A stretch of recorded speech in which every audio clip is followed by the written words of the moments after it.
এই বইটি আমি দীর্ঘ 2 বছর ধরে অনুবাদ করেছি। এর মধ্যে পৃথিবীতে অনেক উত্থান পতন ঘটে গেছে। গাজাকে সম্পূর্ণ মাটির সাথে মিশিয়ে দেওয়া হয়েছে। কিন্তু এই 2 বছরে যতবারই আমি নিজেকে টেবিলে ফিরিয়ে নিয়ে গেছি বইটি অনুবাদ করার জন্য, আমার কাছে মনে হয়েছে আমি শুধুমাত্র এই বইটি তর্জমা করছি না, বরং বাংলাদেশে থেকে বিশ্ব জায়নবাদী আগ্রাসনের বিরুদ্ধে একটি বুদ্ধিবৃত্তিক ক্ষেপণাস্ত্র তৈরি করছি। একটা স্মৃতি আমি কখনোই ভুলব না।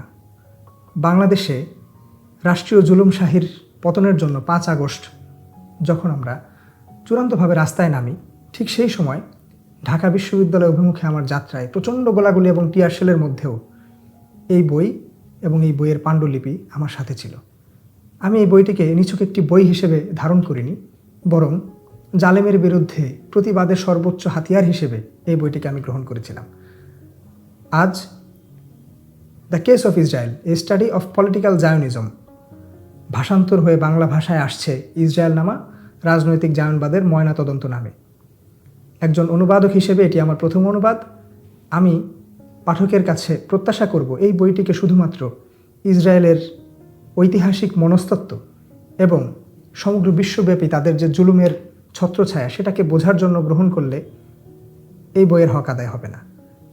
আমি পাঠককে আহ্বান জানাবো আমরা যাতে এই বইটিকে অধ্যয়ন করি এমনভাবে যেন আমরা আমাদের পারিপার্শ্বিক অবস্থা, আমাদের দেশীয় প্রেক্ষাপটকে এই বইয়ের সাথে মিলিয়ে নিয়ে পড়তে পারি।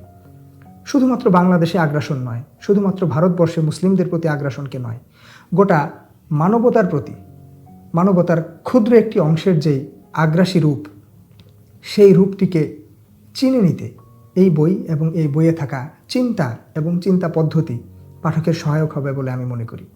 বইটি মক্ত প্রকাশন থেকে আসছে, প্রকাশ হয়েছে 2026 সালের 21শে বইমেলায়। আমি অনুরোধ করব আপনারা সকলেই চূড়ান্ত মিথ্যাকে চিনে নিন, মানবতার চূড়ান্ত শত্রুদের চিনে নিন, জায়নবাদকে চিনে নিন, তার রাজনৈতিক মুখোশকে চিনে নিন এবং সত্য উন্মোচনের অভিযাত্রায় সামিল হন। আসসালামু আলাইকুম।